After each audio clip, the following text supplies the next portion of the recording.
This meeting to order at 6 p.m. and it's January 28th, 2020. This is our business meeting, and we are located in the Joe N. Idolette Teacher Education Center at the district office.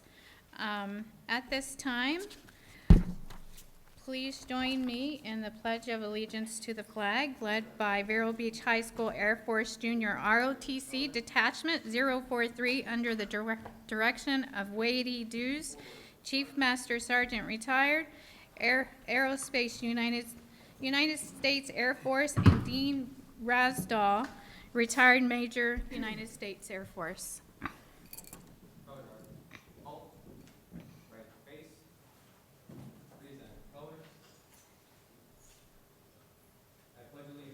To the flag of the United States of America, and to the republic for which it stands, one nation, under God, indivisible, with liberty and justice for all. Carry colors, about face, post.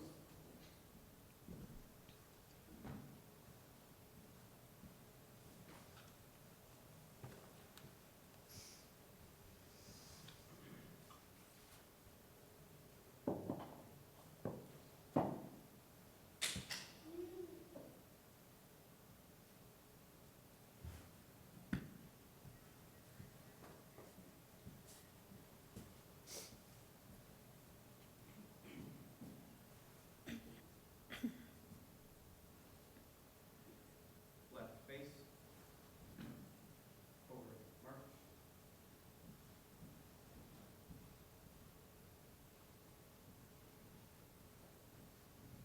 We could show our students how much we appreciate them.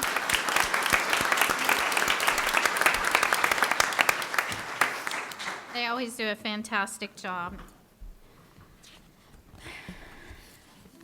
All right. I would like to mention if you have a cell phone, if you could please put it on silence. Okay. So we're going to move on to our adoptions of the order of the day. Are there any items that board members wish to move from consent to action?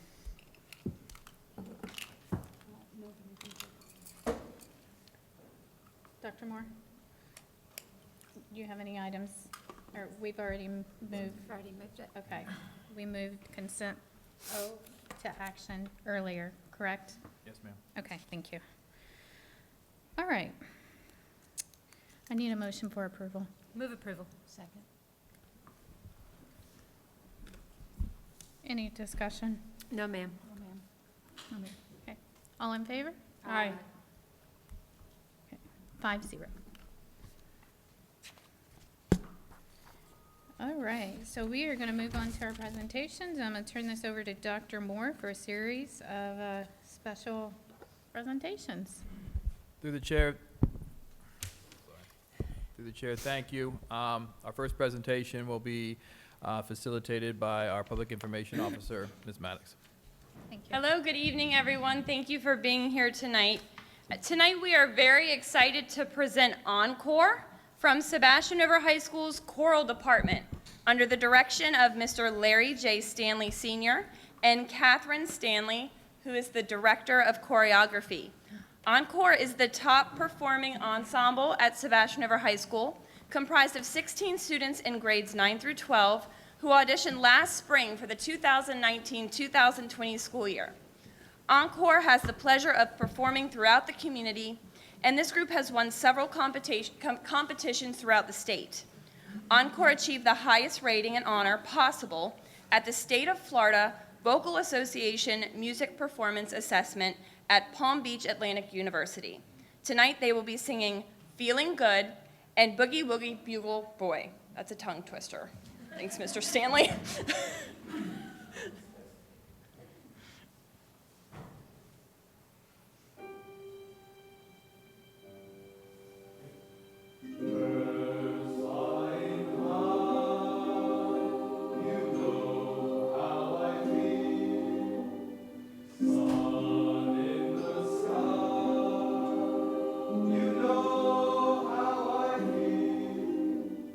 Breeze drifting on by.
was at prison. I was literally sitting right here, right in front of this young man.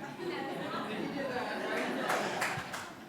It was absolutely amazing. And I told Ms. Maddox, the public information officer, there are more instruments in that room than all of Miami, which is the district in which I come from, which is the fourth largest district in the nation. And the level of talent that you guys produced, you along with your students, blew me away. It was 2 hours and 20 minutes.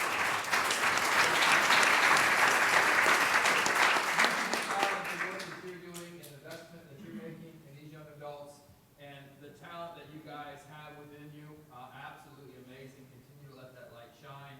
It was truly inspiring opportunity back in December, and yet again today, completely fired up. So absolutely outstanding, and I'm for the hack for the rest of the meeting.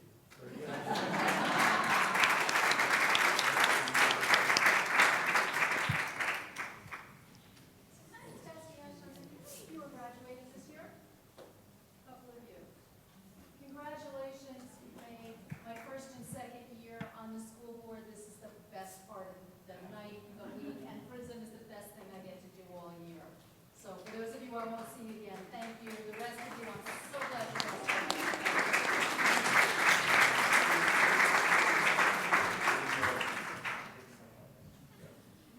You know, we always enjoy our performances, but I do have to say that every time I look on the calendar and encore's coming, I'm like, yes! And Mr. Stanley, I think if you were to turn around and see the dance quality of myself and Dr. Moore's dances to that last song, that I think there's another hat in order. I don't know. We couldn't help but dance. It was just so catchy. Thank you. Thanks again.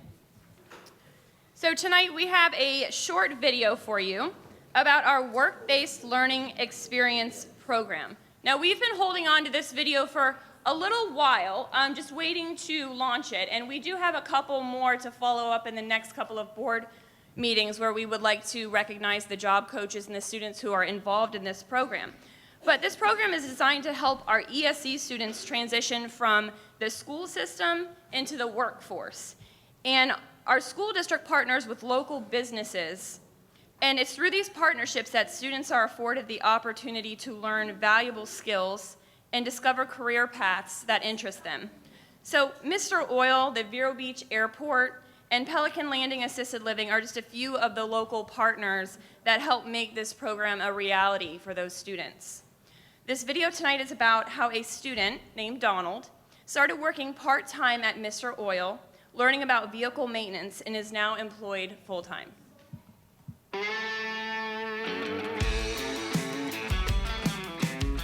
The Work-Based Learning Experience Program, it's a work program for ESE students. It's a program where we can bring those type of students out into the work environment. It does a lot for them. It's self-esteem, social environment. They're just not just thrown into a work site and just do a bunch of different skills. What they have to be taught is one specific skill, master it before they move on to the next one. This type of program will help them get acclimated to the work environment in high school before transition experience, before they even get out there. And I thought this would be a great opportunity for both the employer and the school district and Donald himself. I mean, the guys downstairs trained him a little bit down there what to do, and also, you know, the guys up here, and he's been excellent, absolutely excellent. Donald's work responsibilities: he consolidates oil, takes out the trash, does a lot of cleanup around the shop, stocks oil filters, stocks oil, just, I mean, basically a big help around the shop. When he first started here, never really talked to anybody. Now he's very talkative, very outgoing. Donald just consolidated oil. We put him downstairs with another tech and basically stuck him with that. Now he's progress where he's changing oil. Definitely big progress. It's been terrific. He's been here about, I think, a year and a half. He started out, he was very quiet. We see a whole difference in Donald now.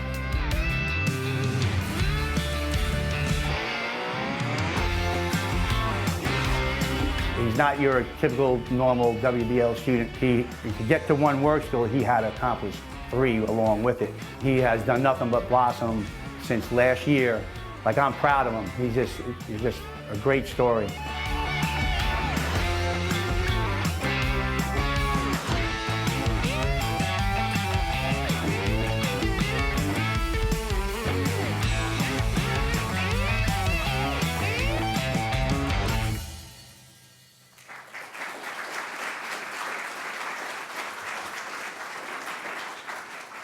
as I mentioned, that was just the first chapter of videos, and we're looking forward to highlighting the other businesses in our community that make this program possible for our students, and also bringing those students in and our job coaches and just recognizing them at our future board meetings. Our next presentation, Dr. Moore is going to come up for our Casual for a Cause presentation, and I will let you take over.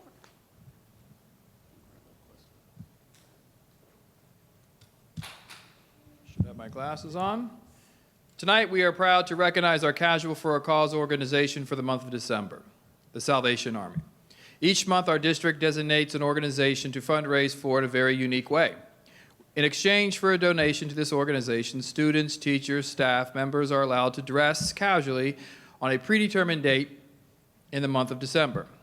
Our district raised a total of $3,246.67 on that day that we defined as Casual for a Cause. I'd like to welcome Captain Jay Needham, the Salvation Army of Vero Beach, to accept this donation on behalf of the Salvation Army. So, Jay, thanks.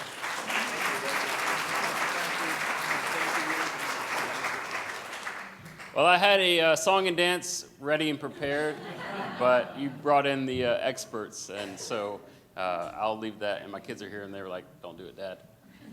So I just want to say a thank you to the school board and everybody involved, all the students and faculty, and teaching our kids what it means to give and be a part of a community and help others.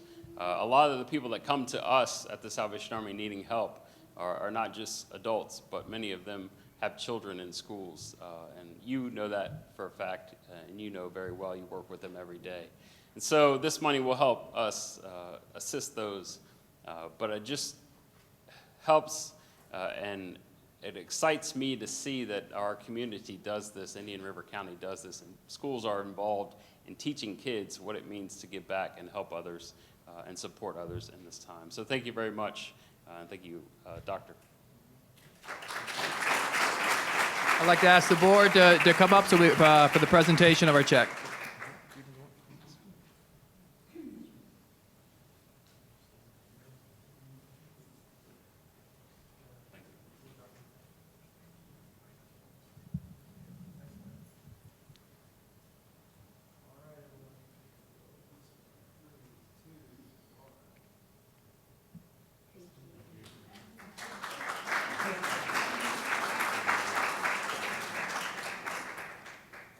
So we have another very special presentation tonight, and I'm first going to ask Mr. Tuttle to please come forward. Mr. Tuttle has been doing something called the Tuttle Holiday Card Contest in our district for the past, it's been 18 years, and this is supporting our ESE students and teachers and giving them the opportunity to enter a competition with their artwork where they get a chance to be on his holiday card that he shares with people all over the United States, correct? Correct. So this card gets some major publicity. So not only does Mr. Tuttle award the students who participate, the teachers who participate, everyone you can imagine who enters this contest gets some sort of reward from Mr. Tuttle's law firm. Just to give you an example, classes with the most participation, Emily Yerkes at Osceola, Ryan Sandgren at Citrus, Vienna Young at Beachland, Mikey Marini at Rosewood, and Colleen Mulcahy-Ladazinski at VBE. Their classes had the most participation this year. And your law firm finds a way to give them some sort of, it was a $25 gift card from the Book Center for some of the recipients and other gifts to each of those people. And the reason that we're here tonight is to recognize the overall winner of the holiday contest, and I will let Mr. Tuttle introduce that person, and then we will bring him up and present him with his framed artwork. Thank you. First, I'd like to thank all of the teachers, including Mr. Sandgren, who help us with this contest. We couldn't do it without the teachers. We know they're so busy. We get so much out of this every year. My favorite day of the year is when we get the entries and we get to look at all the drawings from the students. It's just so heartwarming. So thanks to the teachers. Also, for years, MT Van Hollenbeck was our liaison with the school district, and she did so much for us, and she's retired now, and Ms. Maddox stepped in. I want to thank her for helping us out. But this, most importantly, this year's winner is with us tonight, Jackson McLean. If you want to come up, Jackson.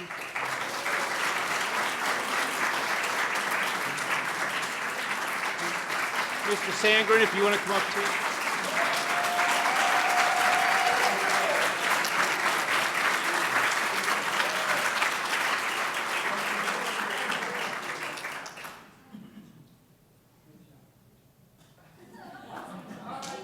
And congratulations to Jackson. Let's take some pictures up here with our board members. Jackson?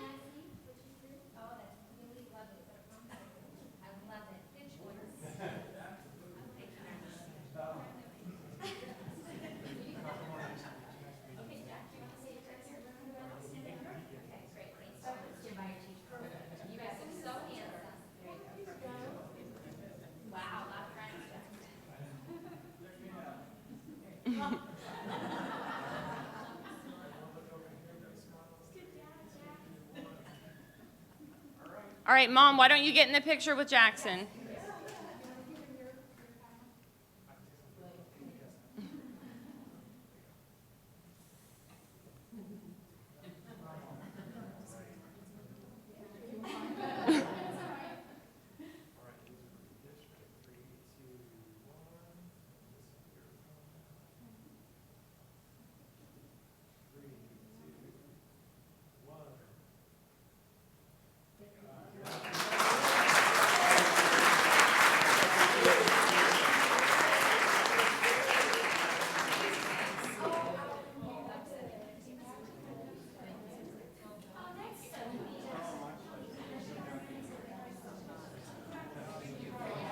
And if you visit the Tuttle Law Firm, you'll see the winners from each year are framed, and they line the front lobby, floor-to-ceiling pictures. So it's pretty cool to see that. And Jackson's mom, actually, I have to brag on her a little bit because she actually has 5 kids at home.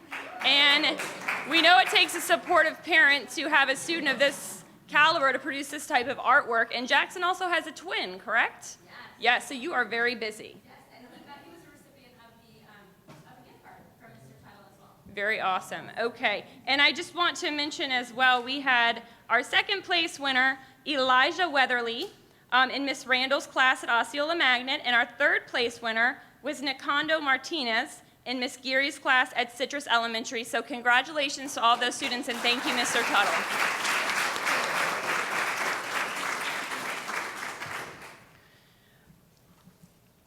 For our next presentation, we will be recognizing our Veteran of the Month at our February 11th board meeting. Dr. Moore, if you'd please come back out. During the last school year, the Vero Beach Elks Lodge and the Sebastian Elks Lodge donated 32 Stop the Bleed kits to the Indian River County School District. As you know, or may not know, Stop the Bleed kits are designed for traumatic injuries. So each school and each building can be prepared for if something like this happens. Now, it may be something uncomfortable to talk about or think about, but if your child has an injury that requires this kit, you'd rather it be there than to not be there. So last year's donation placed 2 kits in each high school and 1 kit in each elementary and middle school. This year, the Elks are back. They're in the back row. They'll be up front in just a second. And they were able to purchase 29 additional kits to provide to our district. The Elks are very dedicated partners to our school district, and the resources that they share with us that enhance the lives of our students are invaluable. Please welcome Richard Miller, First Vice President of the Vero Beach Elks Lodge 1774, and his team of Elks. Please come forward as well.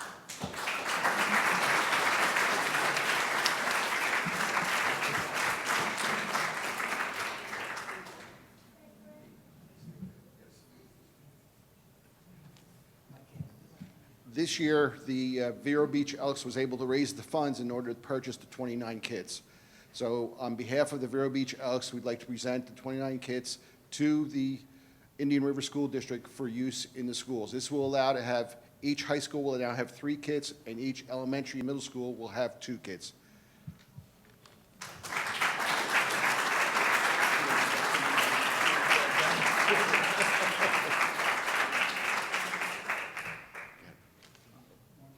Dr. Moore?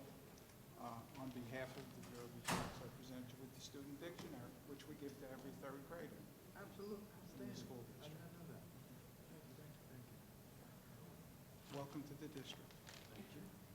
So we definitely want to thank the Elks for this donation. Hopefully it is something that we never have to use, but as Ms. Maddox said, we'd rather have it in order to be ready and be prepared to use it if needs be the case. So thank you for taking the time. Thank you for thinking of us. Thank you for thinking of our students, organizing and raising the money to have this resource, a resource that we hope that we never have to use, but are very thankful for the opportunity to have it available to us. So thank you for your efforts and your work. Thank you.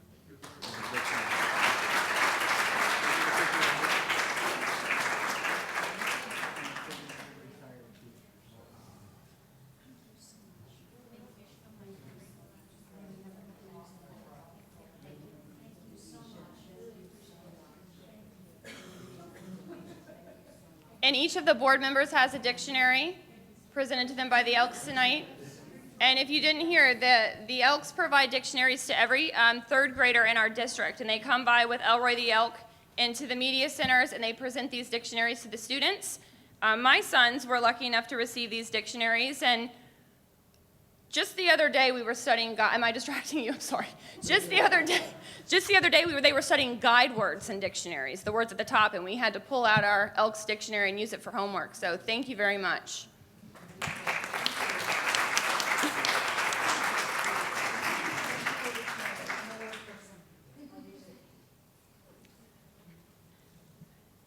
We have a very special student with us tonight, Griffin Wagner. If you'd please come to the front, our Vero Beach High School senior, who has been named a top 300 scholar in the 79th Regeneron Science Talent Search, the nation's oldest and most prestigious science and mathematics competition for high school seniors.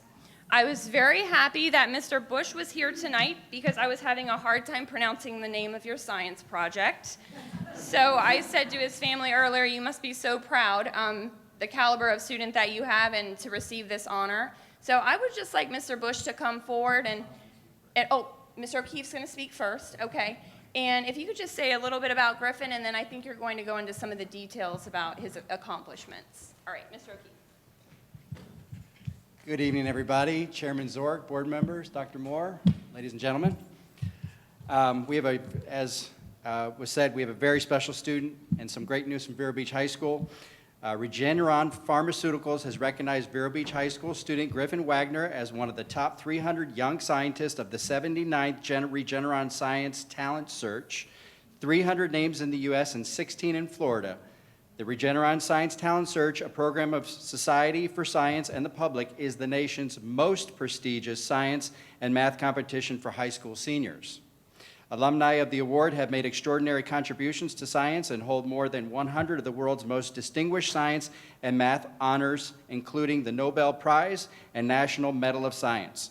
Griffin's project, submitted with the assistance of his biotech teacher, Mr. Jeff Bush, is a novel machine learning approach to proactive management of cyanobacteria blooms in the Indian River Lagoon.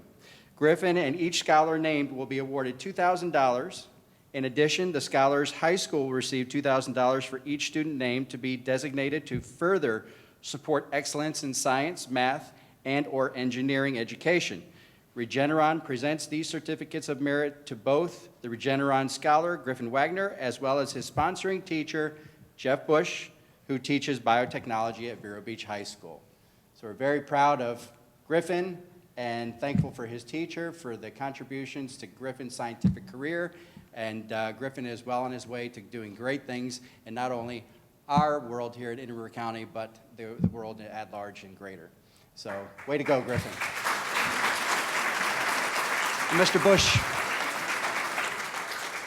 will share a few. One of the other things that we'd like to also announce tonight, that Griffin has been nominated to represent our district for the U.S. Presidential Award. So that's another thing to add to his list. One of the things, though, that I'm most proud about is I've actually taught a lot of high-level students, but I've never had a student in 31 years publish his own book on the research that he's done in the last 3 years. And part of the research that he's doing and why it's so amazing what he's done is we live next to one of the most prestigious marine institutes in the world, which is the Harbor Branch Oceanographic Institute. What Griffin has done is something that they have not done. In fact, what he's done with his research, no one has ever done. And the implications that he has done to help our local community is actually something that can be applied worldwide. So not only is he doing something for our community, he's actually doing something that down the road will have a big effect everywhere. And that's very typical of how Griffin leads his life. So even though we're celebrating him as an outstanding scholar tonight, I get to see him on a daily basis with my students. And one of the best terms that was ever used by one of the top students in our school that commented that, well, Griffin's just a science god. And that's very, and they were saying it very seriously. But the other thing that's amazing about him is that I've asked him to mentor younger students in our district. And every time I ask him, hey, could you help this person who's getting ready for a science fair? Whatever I ask him, the answer is always yes. And one of the most amazing things about him is that here he's going to be one of our most prestigious scientists leaving the area. I told him he has to bring me to the Nobel Prize when he wins it. Is that it's how humble he is. That never have I ever heard him brag about what he has done, and he always talks about what everybody else has done. And so he's not just a great scientist, but he's a great representation of humanity and what we can look forward to in the future. He has a gift for you.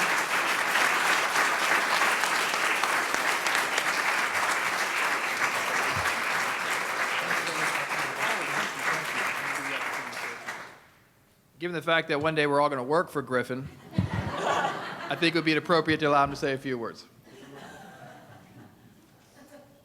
So for the last 4 years, I've been working with doing science fair projects, and this year I'm actually looking at how we can detect toxins in the Indian River Lagoon as well as algae blooms in the lagoon through machine learning practices. And algae blooms in the lagoon are a huge issue, causing health problems for humans as well as hurting our economy $400 million per year. So I've been working for 4 years now on solutions to try to proactively mitigate algae blooms and to detect toxins so we can manage our health in the near-term future.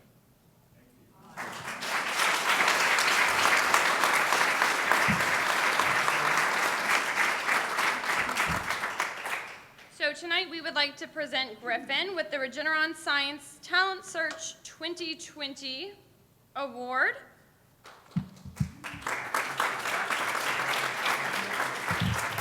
And his teacher, Jeffrey Bush, with the Teacher of Merit Award.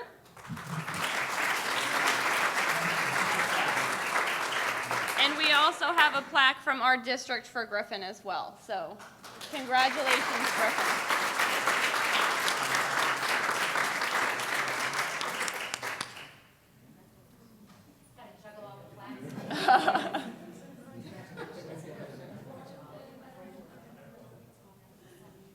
Family, come on up.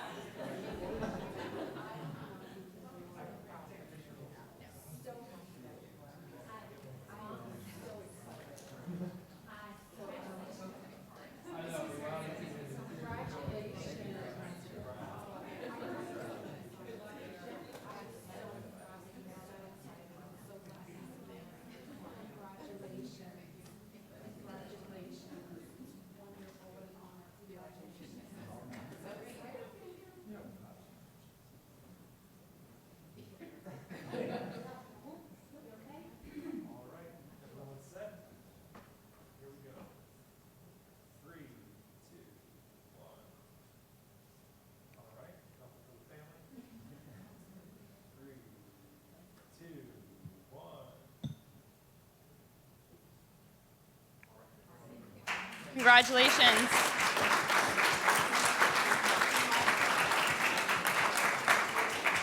So, Griffin, I just have to say that my son's science fair project this year was on corn muffins. And my second son out of 4 ate batch A before we could take measurements. So that didn't go over so well. So congratulations on your accomplishments. And that's the end of presentations tonight, everyone. Thank you for being here.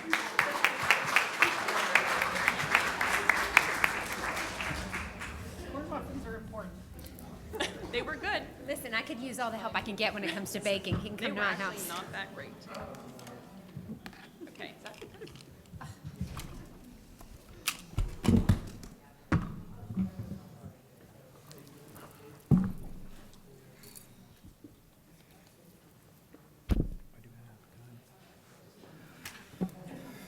Mrs. Rosario, would you like to join us? Oh, dear. Fantastic presentations tonight. Thank you to Kristen for putting those together.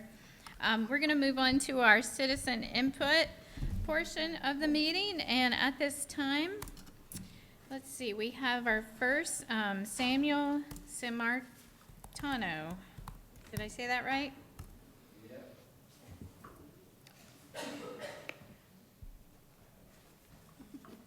Okay.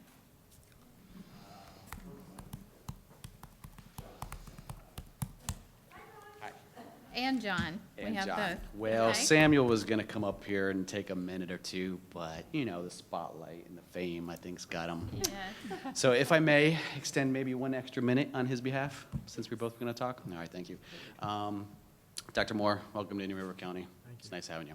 I just wanted to share a letter that Samuel wrote last week about his transition from elementary school to middle six. All right, he's going to Gifford right now. And then I'll tell you the reason behind the letter. In middle school, there are many differences compared to elementary. 1, there are more classes. 2, there are lockers. 3, more books. That's it, more books. Students don't behave as well in middle school either. Because of misbehaving, you can't learn at all in some classes. I can't learn in those classes because the teacher tries to keep the kids quiet, but the kids keep on talking most of the time. Unlike 5th and elementary school, where they never had to tell the students to be quiet. This year, in one of my classes, a group of girls were talking so much, the teacher just stopped trying. I yelled, "Can y'all be quiet?" Because some of us want an A in this class. Then those group of girls were quiet, and the rest of the class clapped for me. I feel bad for teachers who have to deal with this stuff every day. Thank you for your time. Sam Sammartano. Now, on to my part. The reason why we were compelled to come here and share that story with you tonight is because last week we learned that one of Samuel's best and one of his favorite teachers at Rosewood is undergoing some scrutiny. He's been undergone investigation. He's received suspension for apparently an incident which may or may not have been provoked by some unruly students in the classroom. Now, I'm not here to discuss whether or not that teacher's actions was appropriate or not. I'm not here to discuss whether or not the punishment fits the crime or what he received dished out is appropriate or not. What I do want to do is put into spotlight, and definitely for you, Dr. Moore, since you're brand new, I'd like to put into spotlight what misbehavior in the classroom is doing for our students who really do try to pay attention. Teachers are being scrutinized more so by their administration than actually supported when it comes to certain disciplinary actions. I'm tired of hearing how teachers have to go to workshops and learn how to be a student's friend before they start thinking about any kind of disciplinary measures to take forth with a bad student. It was appalling to hear, a year or two ago, how a high school student was unruly and a staff member restrained him in Sebastian. And that staff member, that teacher, had to fight for months on end to keep his job. And I hate hearing that suspensions for poor students and bad behavior students are frowned upon because those suspensions attribute to negative code scores for certain schools. And I know that I'm coming off kind of like the mean guy, but perhaps change is needed. Perhaps these negative code scores should not be linked to state funding. Perhaps I'll even go out to say that a superintendent's job performance should not be linked to negative code scores because so many suspensions and detentions are being handed out. It's not unfair for the teachers. The teachers are not there to discipline. The teachers are there to teach. The students who want to learn, they're being distracted. And I know that no child should be left behind, and I know that a lot of the homes come from broken homes. I know there's a lot of instances where there's no discipline at the home. But maybe if we can shift the paradigm, Dr. Moore, how can we get parents to become more responsible for the behavior in the classroom? Perhaps instead of trying to coddle the bad students, perhaps we do make it inconvenient for those parents by putting out a one-day suspension. And if that parent has to miss a day of work, or if that parent has to find daycare for that day, maybe it's so inconvenient that maybe they will reinforce good behavior and well manners at home. I don't know. But I just wanted to let you know that having our teachers scrutinized and handcuffed and told not to suspend kids and not to write up this kid, it's just not fair for them or our students. I do thank you for our time, for listening. And it is a school night, so you sure you don't have anything to say? All right, so we'll talk to you and see you again soon, I hope. All right, good night. Thank you. Thank you. Go ahead.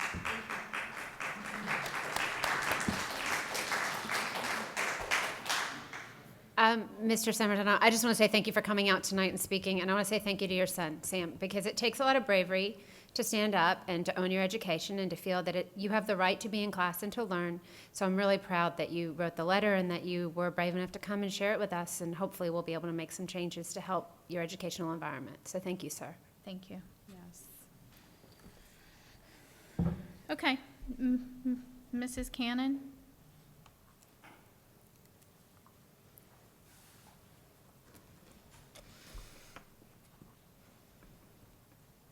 Good evening. I previewed this evening's agenda and viewed today's workshops, but I still have concerns regarding the district reorganization.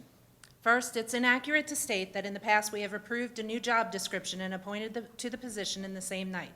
Dr. Moore referred to it happening last year. The position which he referred to was a shift in responsibilities in current personnel, not a new hire. I know this because Dr. Rendell called me prior to placing it on the agenda a week before the meeting. The current new positions, redefining some positions and creating a new one, are very different because we are not only shifting current personnel, but hiring anew. According to our contract, Article 6.3, promotions, in 1, at the end of the paragraph, it reads, a promotion shall be defined as movement from a position within the instructional bargaining unit to an administrative position. And number 2 reads, vacancies for professional positions, which are promotions, will be publicized by using the online application system with a copy emailed to the association. Requirements for the position will be included in the duties and responsibilities as approved, will be available in the Human Resources Department. Also in that same article, it reads, vacancies with such postings will be made at least 5 days before the vacancy is to be filled. Interviews for the position shall be held within 2 weeks following the closing of posted position. While Dr. Moore states that lawyers stated it is not a violation of the contract, IRCEA disagrees with that position. Unfortunately, by putting this reorganization on the agenda on Saturday, this gave us no time to seek legal counsel that we needed to verify the legal standing. This action once again increases our mistrust that our teachers have with the district. Additionally, if the next 5 vacant positions are reinstated along with the 3 new positions, the $76,000 in savings will result in an increased cost of approximately $500,000 next year. And since this is a recurring cost, which worries all of you so, that will result in over $2.5 million over the next 5 years. I do not know if there are currently individuals here in Indian River County who are qualified for this new position, and now neither will you. Even if you were to table the personnel recommendations, who would apply for a position that so clearly they don't have a chance at receiving? Thank you.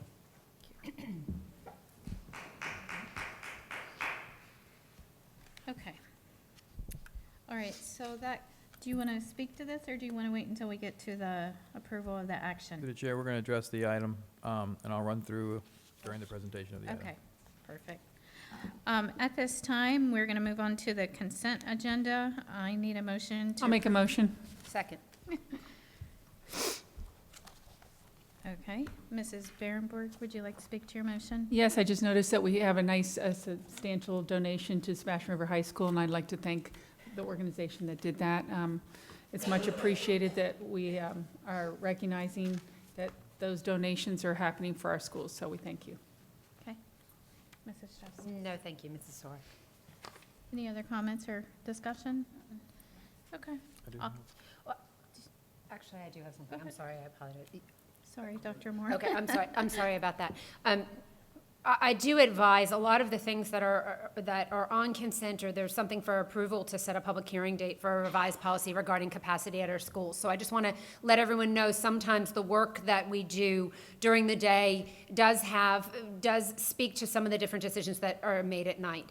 So it's an important conversation to listen to. I'm not going to take the time right now to recap the entire conversation. It was about a 45-minute discussion during a workshop, but if you are interested about open and controlled enrollment, the changes that will be happening in the district going forward, I do suggest you watch that workshop because we will be having a public hearing regarding school choice in our district.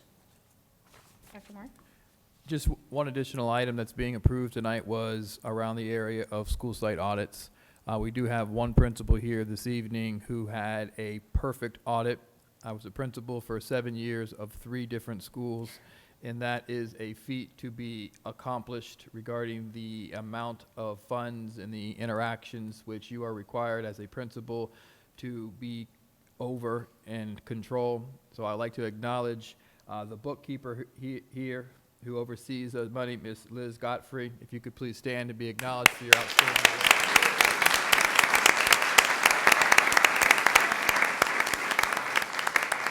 As well as our Principal Fannin, if you would stand from Indian River Academy and be acknowledged. Our Chief Financial Officer has promised the use of each of you as coaches to other schools to build capacity. I don't think that's a paid position, but we appreciate the work that you're doing. It is truly an accomplishment. It is an ongoing process. It is managing multiple people, ensuring that we're following structures and systems. So I just wanted to acknowledge and congratulate each of you for the work that you're doing in order to ensure that we are using and spending the funds at school sites in the appropriate manner and as effectively as we possibly could. So thank you for your work, and thank you. That is an accomplishment. Thank you. Thank you. Okay. So all in favor? Aye. Aye. Any opposed? 5-0. Okay, we are going to move on to action item that was personnel recommendations. Dr. Moore? Through the chair. Thank you, ma'am. I will present the item as I did similar this morning. In presenting this item, this was an opportunity for me as the incoming superintendent to be in response to what I have heard and what I have learned over the last month and a half.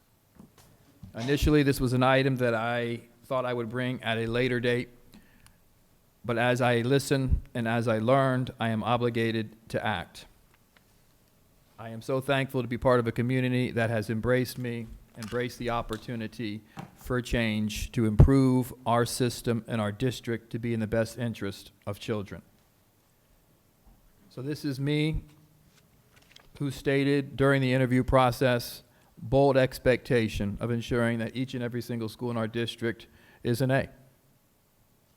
And as I review that statement today, based on everything that I have learned and who I have met, I am 100% confident that statement can be a reality. I bring the item now in response and in respect and in reverence to the teachers who have shared with me at gas stations, at the Home Depot, in the grocery store, at stoplights, embracing me, thanking me for being here, encouraging me to make the change that this board has set the expectation needs to be made in the best interest of children. This item comes at a cost savings of $76,450. There is no reoccurring cost. There is no additional expenditure moving into the next year. As the item states, for this year, when you look at the positions that are being eliminated, a sunsetted administrative assistant who just resigned, a buyer position, an AC mechanic, a general maintenance, and a groundskeeper. if you simply take the salary that is available from those positions and you subtract it from the positions that are being added, the cost savings for this year is $76,450. I have said publicly and will continue to say publicly, we are in a situation as a district where this budget is over-allocated by approximately $2 million in the middle of the fiscal year. Meaning, if we don't do things that are drastic, we will have to dip into our reserves and take out the $2 million in order to cover the over-expenditure. We need to ensure that we are balancing our budgets, we are defining our priorities, and our plan of action is not to overspend. So you look at the positions that are being cut at the end of the year. We will look and continue to have conversations about eliminating redundancies to improve the level of support, to improve the quality of support, both at schools and here at the district. There are major opportunities to improve the services that this district office provides to its teachers and to its staff. And listening and receiving information from our teachers, they are happy at their school sites. They love who they do this work with. They love who they do this work for. But their perception and understanding and high levels of frustration with this district is an opportunity for improvement. And this is an act by me as a superintendent in order to address those concerns. The first change that I'm recommending is that of a Office of School Operations and Human Capital. Currently, this district does not have a chief operating officer. It does not have a chief of schools. In fact, our principals report to the assistant superintendent of curriculum and instruction and the executive directors for elementary literacy at elementary schools as well as secondary schools. And the reality is those are the individuals that are charged to design curriculum, charged to design professional development, charged to be in our schools providing support and building systems and structures to ensure that we're sustaining instructional delivery on a constant basis. But a number of times since I have been here, those individuals have been pulled away from the heartbeat of the public education system, teaching and learning, in response to a need from a principal. And the reality is principals are going to need support. They're going to need guidance. And we need to have a clearly defined system to ensure that we're providing that support and oversight for principals while at the same time protecting those who are designing, developing, implementing curriculum, while at the same time in classrooms providing support and enhancing the delivery of those instructional programs. This item removes the responsibility of C&I and those executive directors from supervision of principals. An evaluation of how it was currently being implemented, it was inconsistent. There were different practices and different procedures and different ways of work for each of the individuals who were leading schools. And that's not what a successful organization does. That's not what a successful district does. By aligning the oversight and human capital, we have the opportunity to connect and improve supervision and support to our employees. And the research is clear, when you have opportunities to connect and embed the two, you're putting those two key ingredients, the supervision of individuals and the support that is provided to individuals, under the leadership of one individual, ensuring consistent messaging, ensuring consistent explanations, and high levels of fidelity. In looking at our human resource department now, there are opportunities to change and modify and improve practice.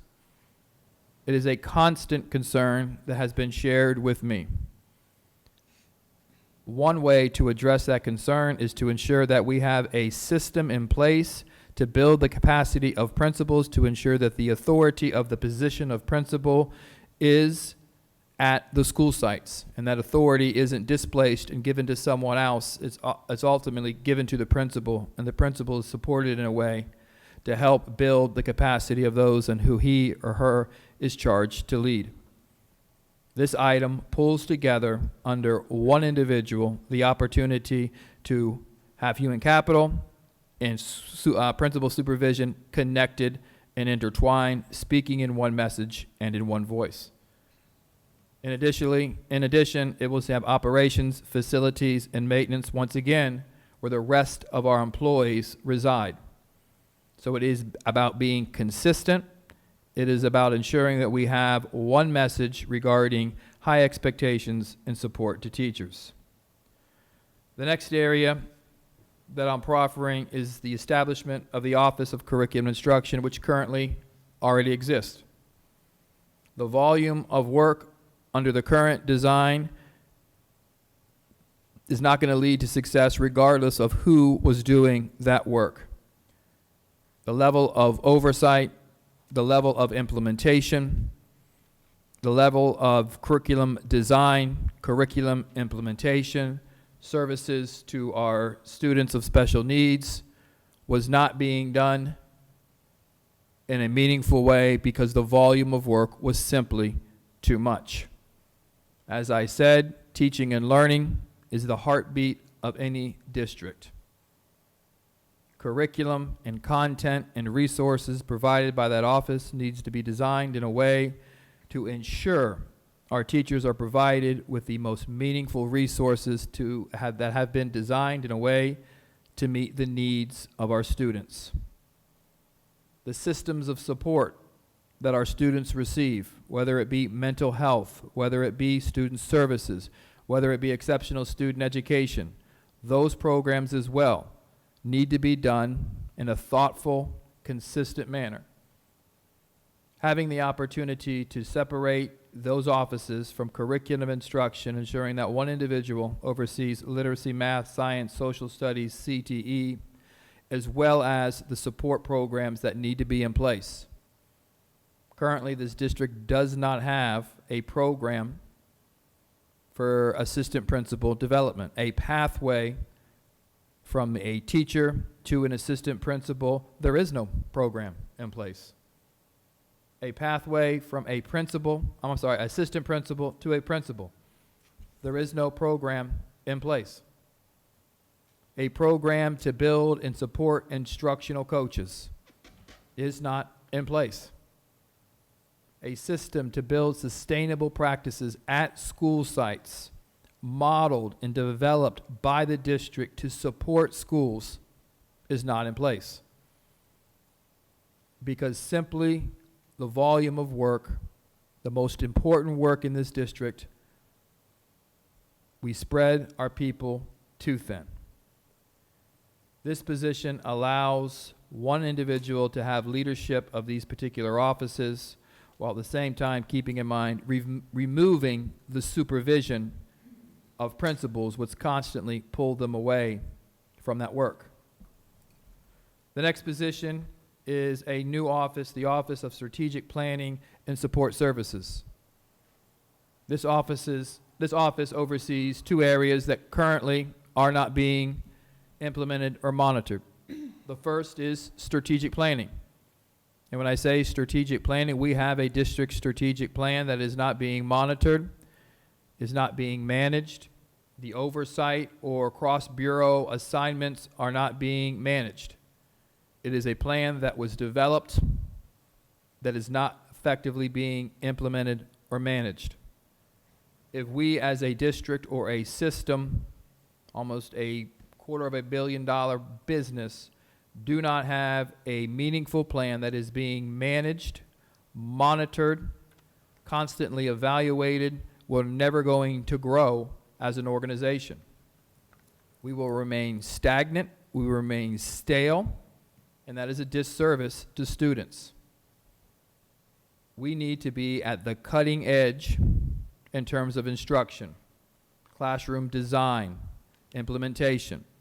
And when we're not monitoring the implementation of the plan that takes us from our current reality to where we want to go in 5 years to be a world-class teaching and learning system, we can't expect to get there.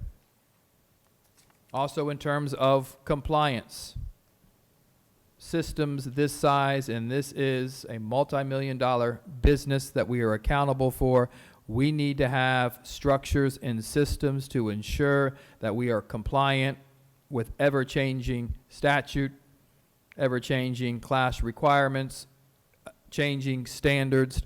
Information presented to this board needs to be done in a way in which they have the highest level of trust in me as their superintendent, that the work product presented to them is of the highest caliber, that the resources designed, sent to the state, is done at the highest level and the highest level in terms of being fidelity, a high level of fidelity.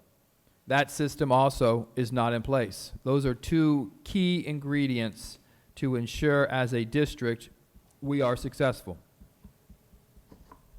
as well as support services. One of the biggest complaints that I hear from parents, from teachers, is opportunities to improve our exceptional student education program that is being implemented without consistency. Structures and systems are not in place. By implementing this proposal, we'll have solid leadership in all areas from an executive team standpoint. This is an opportunity to ensure that the superintendent's cabinet is available to provide the needed resources and support to the teachers, to the school families, and staff within this district. As I said before, I'm bringing this now because the opportunity to be in the best interest is now. And I should not wait 3 or 4 months when I know there are opportunities to improve our work as a system and as a district. I understand that the 2 individuals that I'm bringing in to this district are both white males.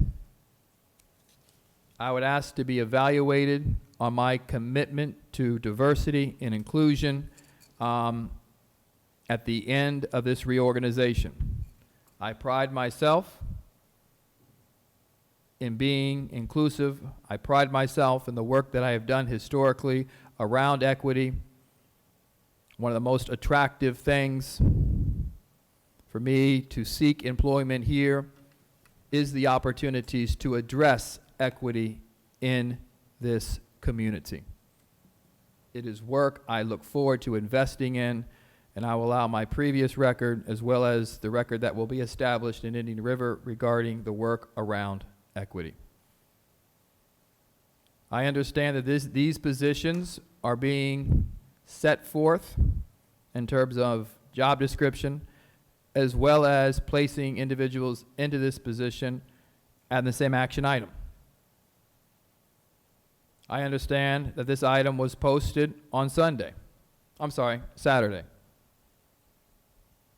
I am committed to being transparent.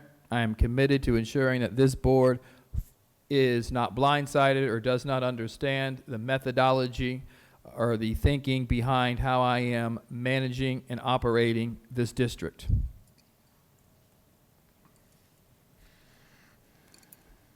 So I would ask that the board approve this item. I would ask everyone in the community to embrace the change that is being set forth.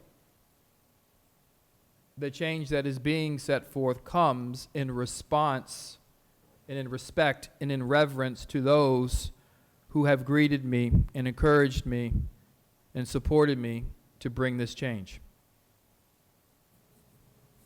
The individuals that are coming, that are joining this team, are of the highest caliber.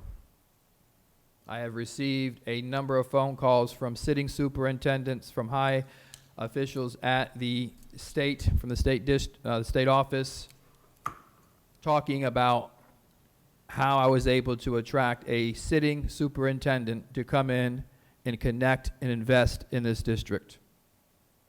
How I was able to take the individual who leads reading for this state of Florida to come in and lead curriculum instruction. These are people who are highly respected across the state for their reputations, for what they have accomplished within each of their own particular areas. And I am confident that they have the grit, they have high ethical expectations of themselves, and will come in and act in the best interest of children. I will not present information to this board or ask this board to approve anything that has not been fully vetted and researched. The fact is, in reviewing this article, we are not violating or not stepping outside of the contract. The contract with our teachers states that a promotion is defined as a moving from the bargaining unit to an administrative position. Neither of these individuals are moving from a teaching position to an administrative position. These are executive positions. These are members of cabinet. These are members of my team who will be in support and service of you, supportive service of teachers and the rest of the staff in this district. Last March, there was an item in which a job description was revised and an employee, district employee, was placed in that position. It was uncontested. That same item also presented an individual that was not posted but appointed, not contested. When it speaks through and you look at the contract, it does say bargaining unit into an administrative position, principal, assistant principal. But yet, there have been teachers placed as assistant principals and assistant principals as principal without being posted and not contested. So in all things, considering that reality, continuing that it clearly states that the bargaining unit acknowledges that this board, upon the recommendation of the superintendent, has the authority to act, to make promotions in the best interest of this district, we stand in a place to make change. A change that you have charged me to make, change that this community is asking for, change that will be transparent, open, and honest. I agree, and I acknowledge today, I will be better and more effective at posting this information in the future. And there were some barriers that stood in the way of that. One of these individuals, as I said, has to be replaced by the governor. Other, by the commissioner. So there were opportunities that they needed to have conversations prior to making that information public. My commitment is to keep you informed.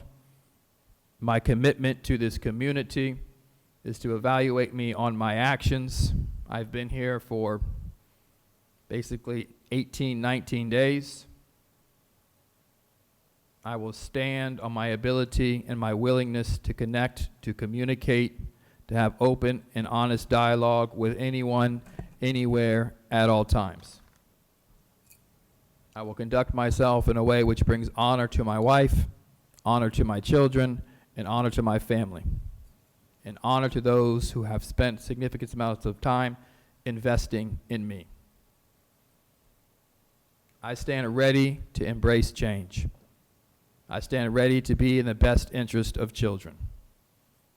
I stand ready to ensure that each and every single student in this district is provided with an education that is of the highest absolute level. So I am proud of this item. There are 3 other positions that are being recommended. These positions will be advertised, will be posted, and we will go through the interview process, one of which is in the, there is adding an assistant superintendent will require a new executive assistant. We will advertise and post that position. The Office of Public Information is an opportunity for us to improve practice in terms of informing the community of the absolute wonderful things that are happening in this district, while at the same time increasing our ability to provide services of support, including public records request.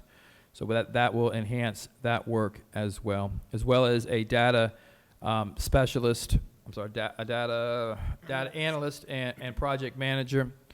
This is a position that will ensure that we're able to produce the reports and resources and the data that are available. 2 weeks ago, I sat in this seat and had to publicly apologize to our teachers. That payment that was promised was not going to be delivered on the date in which it was. I have said publicly a number of times that data should be our superpower. Right now, how we produce that data, it's our kryptonite, because there's only one person in the district that does it. This individual will ultimately double the human capital to produce the data, ensuring that any data report that is produced to our community, whether it be to the Joint Equity Committee regarding our work around equity, whether it be to produce performance pay, whether it be to help principals drive instruction based on academic outcomes and progress monitoring data, it will be right, it will be timely, and it will ensure that we are moving forward in the right direction. So with that, Madam Chair, that is the item. Thank you. Thank you. Thank you for the explanation. I need a motion. I make a motion. Second. Okay. Mrs. Rosario, would you like to speak to your motion? Yes, please. Thank you, Madam Chair. Dr. Moore, earlier today, in our discussion about this, one of the things that you mentioned is that change is difficult, but this is not a change to be thought of as a difficult transition, but rather growth. You mentioned that earlier, and I'd like to reiterate that this is an opportunity for us to grow and to learn that where we were is not where we need to be, is not where we desire to be, and that looking forward, we want to get to a place where we can look back and say, thank goodness we are not there. So with that said, I appreciate the conversations that we have had. This is not the first time that this board member is hearing of all of these changes, because we have had many conversations about this, though I understand that the public doesn't know the conversations that we have behind closed doors. I had some questions about it, but I support these changes. We hired you, as I mentioned earlier, we hired you to be the superintendent who would transform this district. And part of transformation is not to remain stagnant and continue to do the things that do not bring us change. And so in order to do that, we have to have a little bit of faith to trust that you're going to make the right decisions for this district. So with that said, I do encourage anyone who has not seen the earlier discussion, the earlier superintendent workshop that was presented to us. There was a lot more discussion involved and explanation, quite a bit actually in detail about each of these positions that Dr. Moore is bringing forth to us. But I do have a question that was mentioned earlier, and I'm not sure if between the time that we left and this moment, you had an opportunity to talk it over with staff. The question about adding to the job description of the data analyst and the project manager. Could you talk a little bit about, one of the suggestions was to add to the job description what you put in the narrative with regard to the joint, the equity and the African American achievement work, you know, the work of the committee. Through the chair. Yes, ma'am. My commitment is to ensure that the data is available when it needs to be available. I do not believe in implementing a siloed approach or creating barriers or obstacles.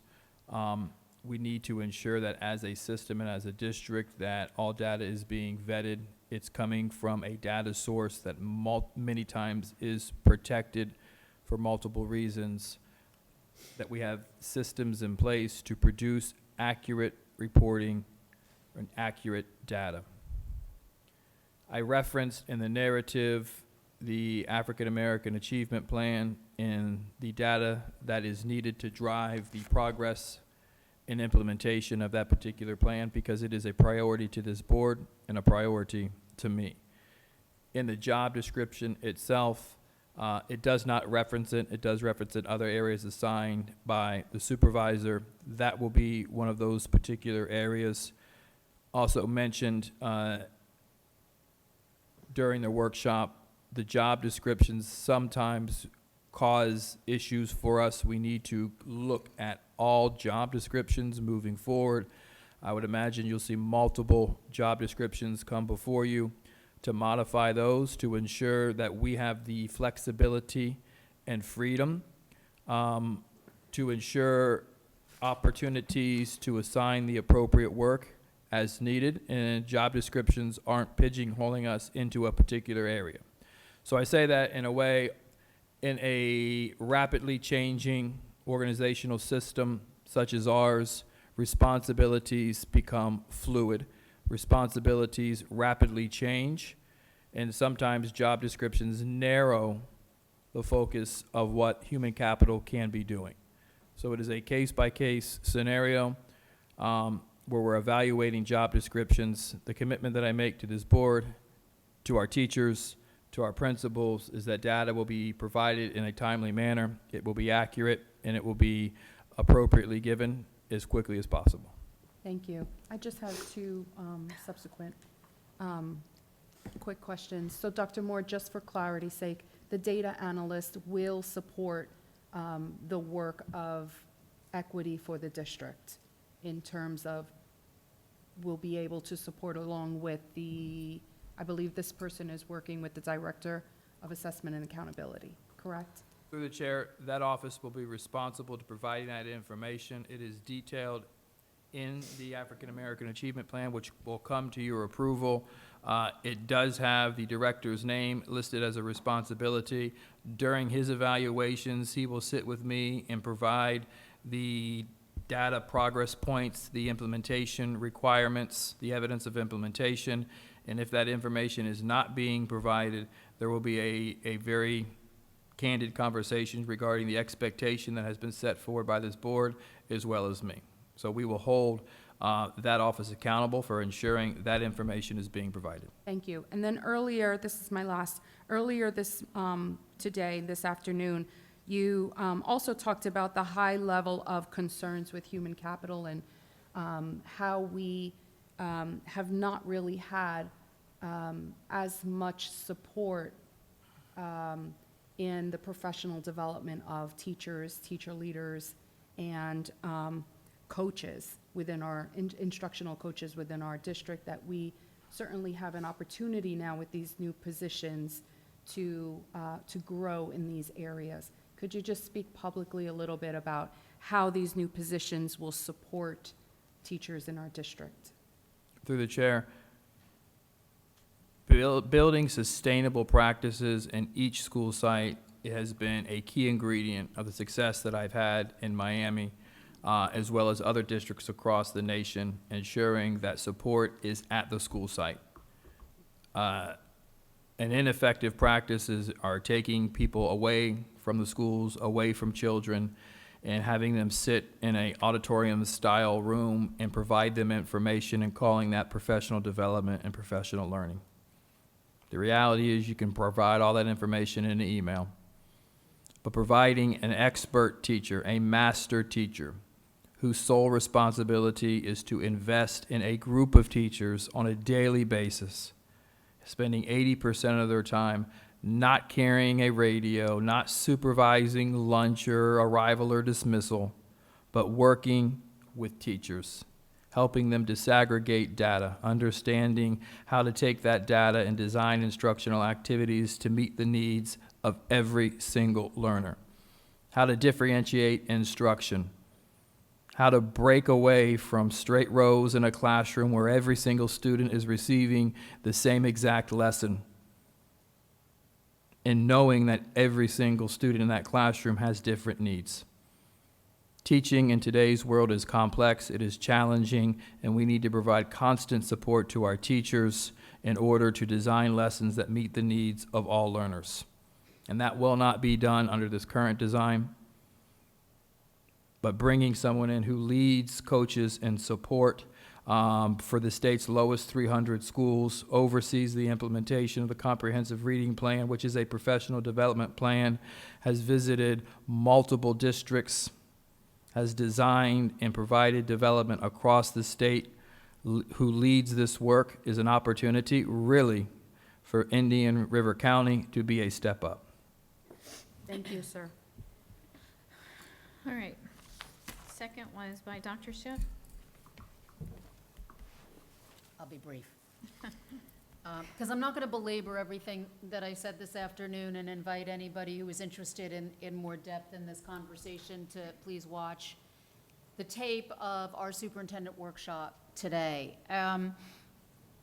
In that conversation, we had a lot of back and forth. We had a lot of conversation without going through all of it.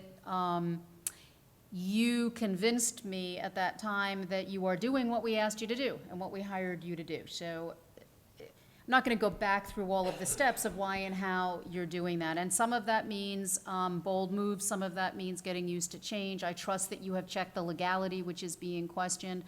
What I'm finding tonight that's difficult, and I hope that as we move forward, we will overcome this, is I feel here like supporting you is in an adversarial position to the union. I feel like we kind of get set up that a vote for one is against the other, and I'm hoping that over time we'll move towards more collaborative ways of working together. I'm sorry it hasn't happened yet. We've had so much change over the last year. You've been here, as you said, I think 18 days. So I'm looking forward to us moving together in ways that we agree on what forwards the district. We agree on what's in the best interests of children, and we agree on how to get there. We're not going to agree at every moment. And as a board, we asked you to come and do that. And so I feel as a board member that it's my job at this particular juncture to support you in getting that work done. And if, and this has come up both privately and publicly and in social media and all over the place. And if you don't do that job, then we hold you accountable for that. But I don't feel at this moment that we are yet anywhere near that point. I feel like at this point it's our job to entrust you to do the thing we hired you to do. What saddens me at this moment is that I feel continually like a vote for one thing is a vote against another thing. And I'm hoping as we move forward that that's not the pattern that we continue to experience as a board, as a union, as a superintendent, and as a district.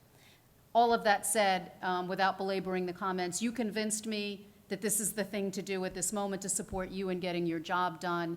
And so I'm going to support it at this time, despite whatever misgivings or controversy or challenges we have about it. And I am going to trust the legality, the vetting, and the necessity to do this thing at this moment with these people. Mrs. Justice. Thank you very much. When you arrived, shortly after Dr. Moore arrived, Mr. Osipian, Ben Osipian, who is in Human Resources, had to leave. He took a job elsewhere, and that was a loss for the district. Mr. Osipian had been a great addition. I enjoyed working with him, but it also presented an opportunity to you. We watched Dr. Moxley in a holding pattern for some time. There were things that she wanted to move forward with, and there were things that she wanted to wait. She knew that she wasn't a forever leader in this district, and she wanted to be able to create some space for whoever came in as superintendent to make some of the decisions to build their team as they saw fit. I'm thankful that these two individuals want to come here. I have a feeling that I know this district is great. I live here. I get to see everyone every day. But I have a feeling that these gentlemen are coming here not only because of how great this district is, but because they want to work with you. So that's exciting. So thank you for attracting that type of talent to this district. I stand ready for change. I embrace change. And I know as this district embraced me when I became a board member, as I've watched this district embrace you as a new member and your wife as new members of our community, I've been so proud of the way everyone has really welcomed you. And welcome Dr. Moxley, that I know that this district will embrace these two individuals as well and make them a part of our school family. I agree with Mrs. Rosario and with Dr. Schiff, and I would imagine the other board members will share the sentiment that we did set very clear expectations for you, and you were doing nothing but living up to those expectations. So thank you for that. I appreciate it, and I look forward to great things happening in the future here. I'll agree with everything you guys said, because you said exactly what I was thinking as well. 2 points I want to make. I've been a board member for 14 months, and this is the first time I've been prepped. I felt prepped by a superintendent and staff, providing the staff to sit with me and go over the agenda items. People don't know kind of what happens until we get to this meeting. You think this is the first time we're seeing this. No. And usually I was getting it, I'm going to be real honest, Wednesday, mostly Friday nights. I would get the information, have to spend my weekend reading as quick as I could, Monday scrambling to try to get my questions answered. So thank you for having staff available for us a while ago to prep us on this. And also thank you to you for prepping me for what you were going to do tonight. You know, I question all the time, are we being fair in our hiring? Because I have been the recipient of, I felt, an unfair hiring practice. And it is a sour taste in your mouth when you don't feel that it's being fair. So I did question, can we do this? Can you do this? And I don't think you're going to make this a common practice because you feel the sentiment in the room. And I want to put you on notice that it can't be common practice for me. But when you gave me those two names and I researched them, the first one I already knew because he had already applied to our district, and I was really impressed by his resume. But when I researched the other person, I was like, wow, how did you get these people? Because sometimes we just have to go out on a branch and have faith and say, we're going to let you do what you need to do. And so I just want to say, I'm hoping this isn't common practice. I'm going to support you on this. But I also understand that sometimes when you have somebody that you can get, you can't make it available to the public because they do have to put things in order for them to be able to make the move to come. So I appreciate the fact that you held it when you could, or you allowed us to know when you could, and you held it when you had to. So again, I don't think you've prepped the board, which is your job, to prep us. And if it wasn't made available to the public to scrutinize beforehand, it's made available on time. So I appreciate that, and I support you. Thank you.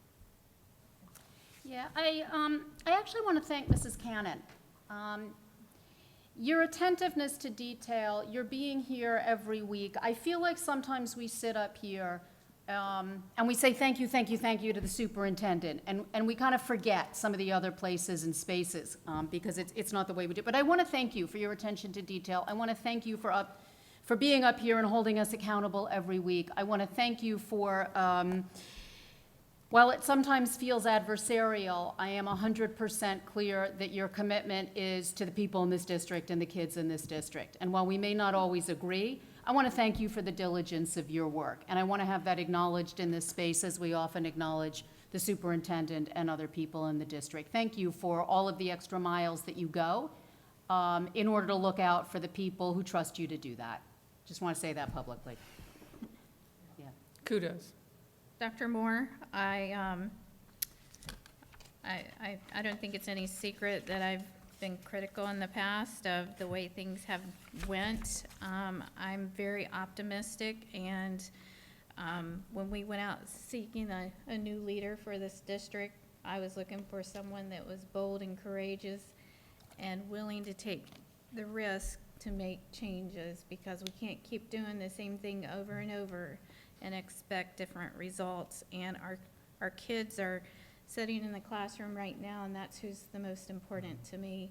I trust you, and I know that's going to have to be something that our parents and the district has to get on board and have the same trust level that I have. But I think over time they will see the good decision making that you're making, and I know that the trust that might be lacking there right now, I have full faith and confidence in you that you're going to build that relationship with all the staff and all the parents and all our stakeholders that are involved. So I appreciate you being putting our students first and putting this forward tonight.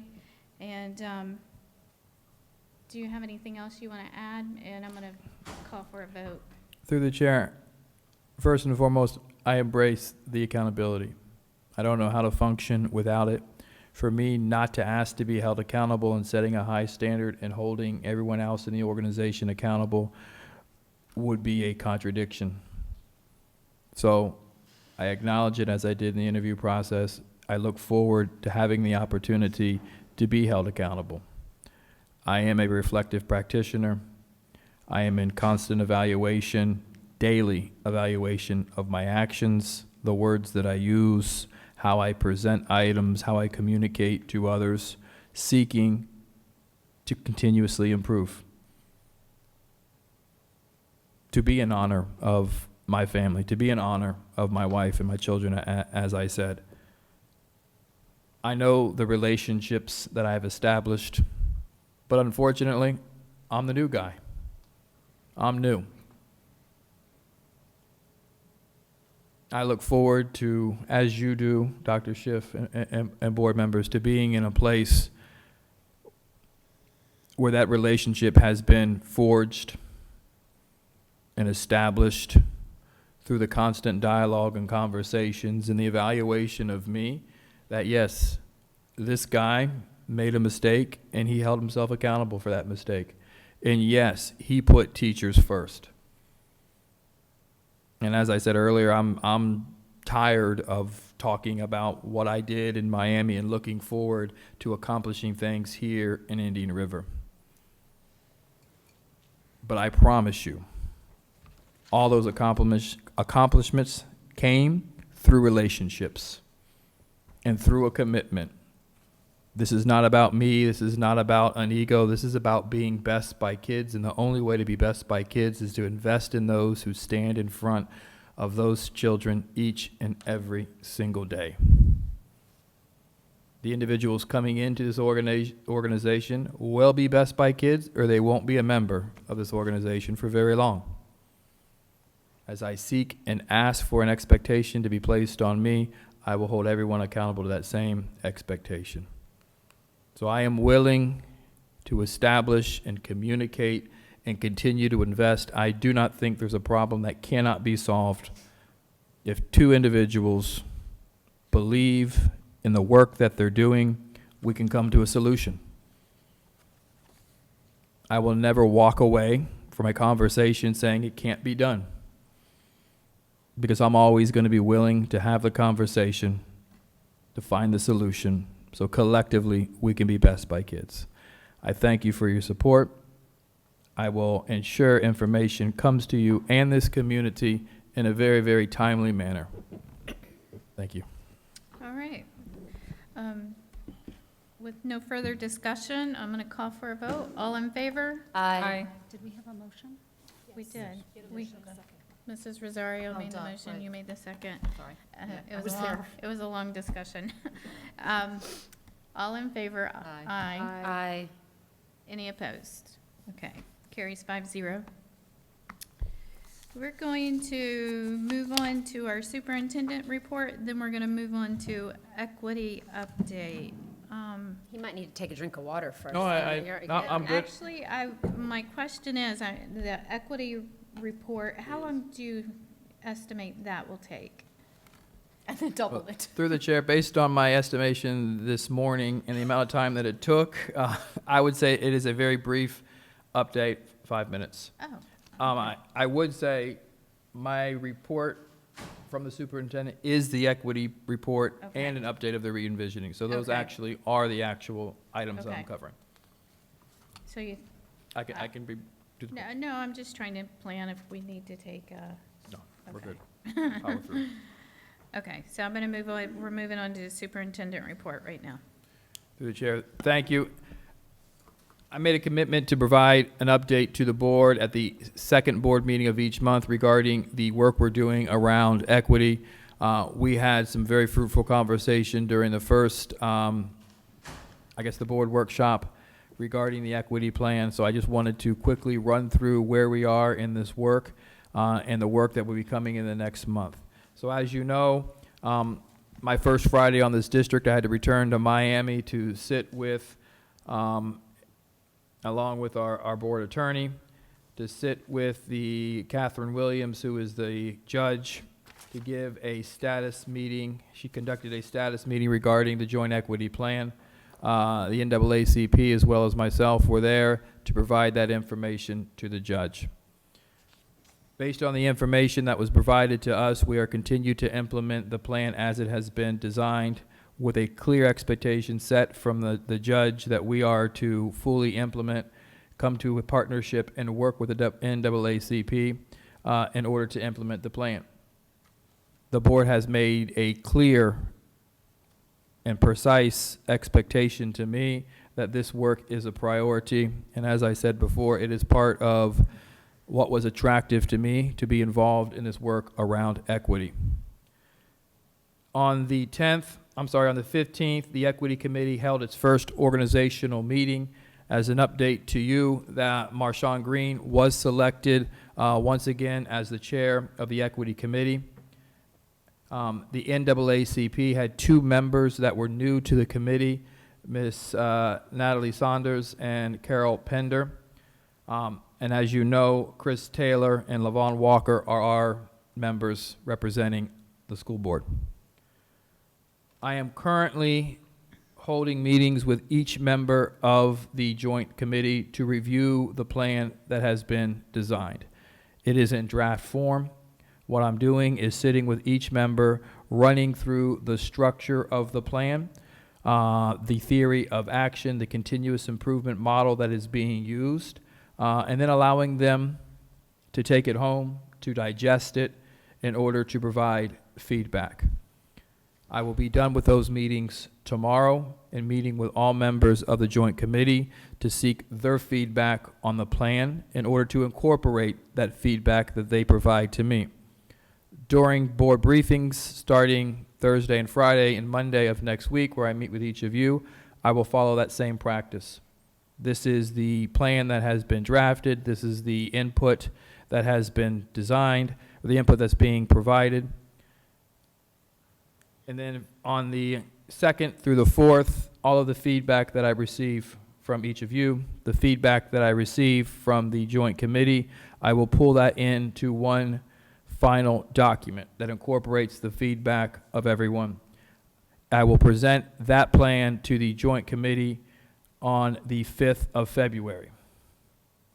After seeking their approval, I will bring that new plan to be approved on the 11th of February.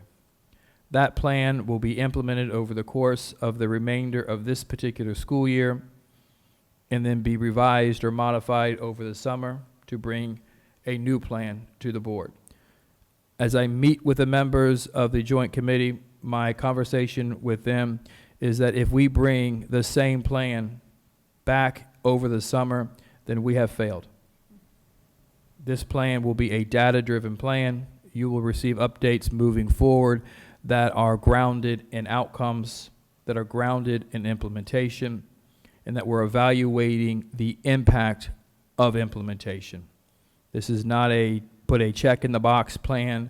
It is a plan that, when implemented, will increase the aspirational big goals that we've set for ourselves. And these are big goals. The goals remain unchallenged, but we're looking to really address some key areas that need to be addressed and move data significantly and improve student outcomes. So with that is the update. The work is moving forward. Conversations have been very productive. Looking forward to receiving feedback from each of the each of the committee members, as well as you, to ensure that we have a plan that is reflective of our collective beliefs in order to move equity in this district. Thank you. Okay, thank you. Dr. Moore, you said you would be reviewing the equity, what is now the African American Achievement Plan slash equity slash joint, the one report. You said you'd be presenting that to us in a meeting. Is that something that you're going to provide us in writing so that we can review it and either come prepared with our questions, or after you give it to us that we'll have that we can digest outside of just in a meeting with you? Through the chair. So that's actually a conversation that I had with staff. We came to the consensus that it is better to present it up front, to walk through the theory of action, the shifts or changes in design, to fully understand those shifts and changes. So it will enhance and accelerate some of the thinking that you do around the plan. So my expectation is to present the plan and then provide you the time to digest it. This is the same process that I followed with each of the members, being very, very explicit in saying, I do not expect you to sit in this brief meeting to provide me feedback and then me claim publicly that I asked for your feedback. It is not at all. It is take it, digest it. The one thing that each member does as they leave is meet with Peggy and schedule the next meeting, whether it be a phone call or another meeting with myself to receive their feedback. And that's just the same commitment that I will have with you. The organizational structure of the commitment, the theory of action, allow you the times to digest it, and then seek your feedback based after that thorough investigation of the document. So after we have that, just to clarify, after we have that initial meeting with you, we're going to walk out with either a hard copy or you'll send it to us electronically so that when we come back to meet with you, we've had a chance to look at it at our leisure. Absolutely. Okay. Okay. Any other questions on that? No. Okay.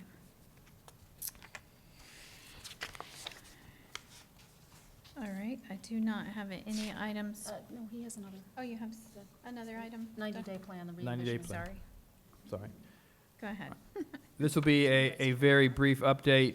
This is a quick progress report on the implementation of the 90-day plan. As you know, prior to the winter break, I was able to visit with all faculties, visit schools through the opportunity tour, which was very, very insightful, gained a lot of information in doing that. I've held over 25 different community and community or special events connecting to members outside of the organization, and really, as identified in the 90-day plan, connecting to community, faith-based outside organizations to gain a better understanding. To this date, I have had 25. We'll be meeting with the Fellsmere Police Department, have met with the Sheriff's Office, United Way, as an example, a total of 25 plus.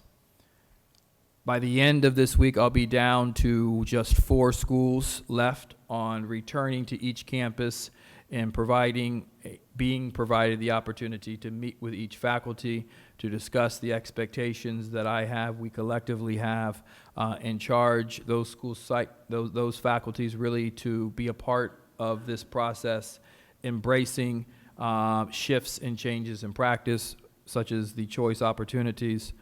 I met with the Student Advisory Council, the Superintendent Student Advisory Council, which was 34 members, very insightful information shared with me regarding the experience that they are provided in our schools on a daily basis. Committed to them and following up and recording and capturing some of that information through a confessional room, which is a practice that we did. Some of the things that they shared, very, very impactful. And we need to hear from those who were charged to serve, and it will be very, very moving and inspire shifts and change in our practice. Last Friday, we held our first focus group. We had members of the district leadership team come together to begin to evaluate where we are with our district strategic plan. There'll be 11 more meetings moving forward over the course of the next 5 or 6 weeks with district staff, with parents, with community. As mentioned, I will be establishing a parent advisory council for ESE, as well as a budget process advisory committee. So as we move through the process of establishing and developing our budget, we'll be able to seek input regarding some very, very difficult decisions this board will be charged to make in the balancing of our budget and the funding of our public school system. We have a webpage that has been established. There are links to allow stakeholders to fill out surveys to provide feedback to us. So far, there have been 215 surveys that have been completed. Those that feedback, that data will be incorporated into the feedback sessions or the focus groups in order to ensure we're providing multiple opportunities for individuals to provide input. I think it is March 15th, I will provide March 10th, I will bring an item to the board that reports the full finding of Phase 2, which is the listening and learn session of the 90-day plan. It will summarize what we have learned, the opportunities to improve, what we will call our guiding principles, which will hold us accountable to the behaviors and expectations that we have. And then from there, moving in up into the May 12th board meeting, that will be the opportunity to dig into the work with our teachers, with our staff, with our community in the design modification of our district strategic plan.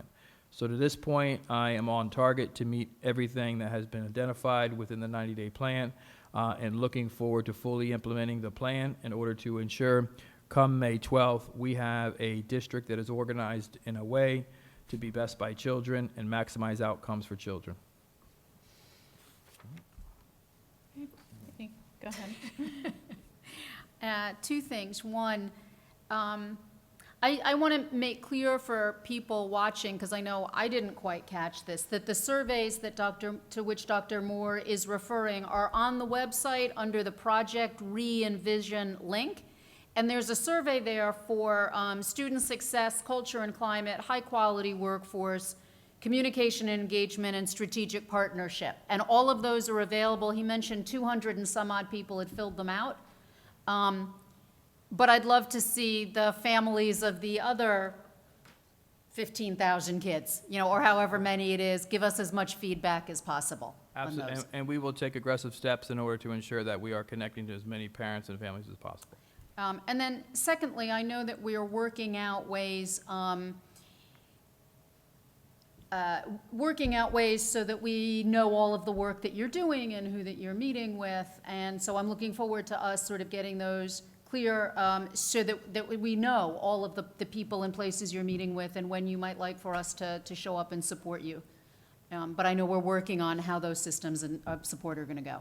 Absolutely, and one of the requirements within my contract is to provide that information to the board during the month of February, which I will do. Okay. Any further comments, questions? Good. All right.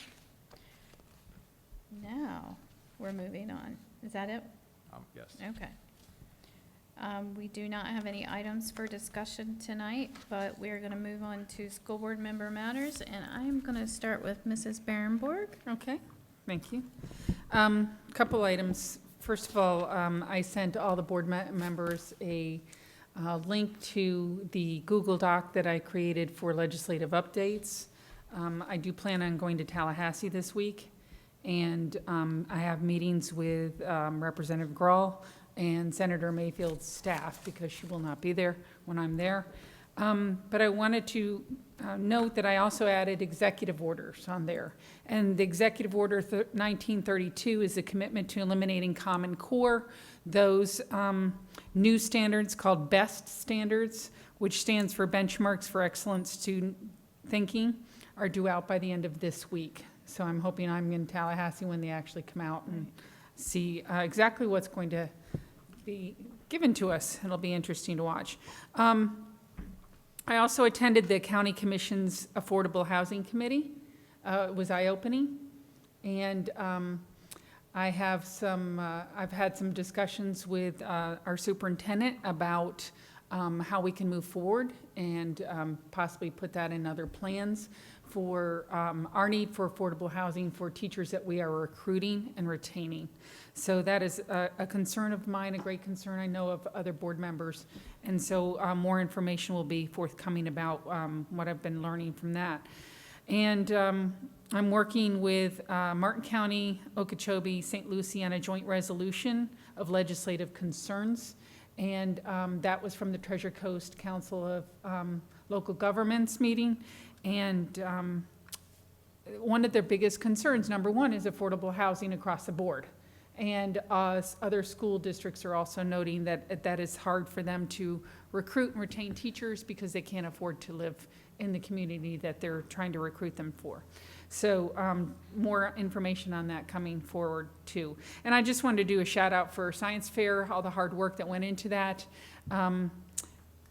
I got to judge again. It was wonderful. Thank you for judging. Dr. Moore, I know you had a lot of fun. It was great. And the kids are a kick, aren't they? They're just wonderful. And Happy I did 5th grade. Anything higher than that, I would have been a whoa. yeah.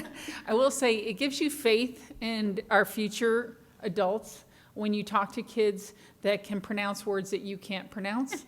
And to listen to 5th graders that are doing some amazing things. And again, 5th graders that are pronouncing words that you can't pronounce, you got to go home and look them up. But Griffin tonight being honored, what a wonderful kid. And there are so many wonderful kids out there that are doing that. And it's nice to promote our academic scholars, and they don't get promoted as much as sometimes our athletes. And so I just like to say also think about how we can support them for when they get these recognitions to go to state and to go to international, that they get to go. And that they don't have to pay for that, that we can somehow make that happen. So I'd like to make sure that that happens for our students for academic reasons, not just for athletes. Okay, thank you. All right, Mrs. Rosario? Yeah, I attended the science fair even though I wasn't a judge, but oh my goodness. So I saw Griffin, right? And his board was probably my height. I mean, it was so tall and it was so detailed and I was so impressed, and we had a lengthy conversation about it. But one of the things that impressed me about his science project was that it wasn't just, I mean, obviously he published a book about his project, but apart from that, he also created his own app, and he didn't share that tonight, which I thought was pretty interesting. And because of the rules of the science fair, and tomorrow is actually the receiving of the awards for students in secondary schools, but he's told me that the app cannot go live yet for the public until after the science fairs are all over, and if he makes regionals or state and all of that. So be on the lookout for, his app whenever it does go live for the public, because I am very, very interested in what he's done. I'm just so impressed. Not just Griffin, obviously. I also wanted to publicly thank the Education Foundation for hosting the science fair, and of course all of the community partners who have donated to make that possible, and the judges who have come out and judged all of the fairs. I mean, every student did an amazing job. I'd like to thank publicly Kristen Maddox and Anitra Cummings for putting together Teacher of the Year, Stars Night, Teacher of the Year, and Employee of the Year celebrations yesterday. The 80s theme was great. I had an amazing time dressing up. It was so much fun. And I know that the excitement in the room and it was just beyond. You guys did a fantastic job. I thoroughly enjoyed myself. So congratulations to Diana O'Connor from Beachland Elementary School. She is our Teacher of the Year, and our Employee of the Year is Tiffany Langdon from Liberty Magnet. And I'm just, again, congratulations to them and to all of the finalists in our district. Everyone, all of the teachers, all of the employees, everybody does amazing work in our district. Literacy Week was this week. I went to Oslo Middle School, I mentioned that earlier, for their kickoff of Literacy Week, and it was, the theme was touring adventures. And so we dressed up as tourists, and they had hats and, you know, to real floral tourist shirts, and the kids, you know, explored books so they can go on adventures. And what was really special that I had not seen before were a group of students who were deaf and hard of hearing also joined in on the touring and the kickoff of Literacy Week. So I thought that that was pretty special, and I love the inclusion, that they weren't excluded, but they were included, and there was a sign language interpreter there, obviously, with them. And it's near and dear to my heart because that is what I did my first master's in, so I'm really, I was honored to see that. I am excited to see what is to come, even though we have mentioned open enrollment and the changes to the policy. Celebration of School Choice Week ends February 1st, but that is not the end of it, so please be on the lookout. Next month, we're going to have a series of different opportunities to celebrate school choice and open enrollment. So I'm looking forward to the fair that Dr. Moore is leading on that charge. I believe it's March 14th. Is that right? March 14th? Yes. I got it right. I remember the date. I'm sorry? There we go. March 14th at the IG Center from 10 to 1. 10 to 1.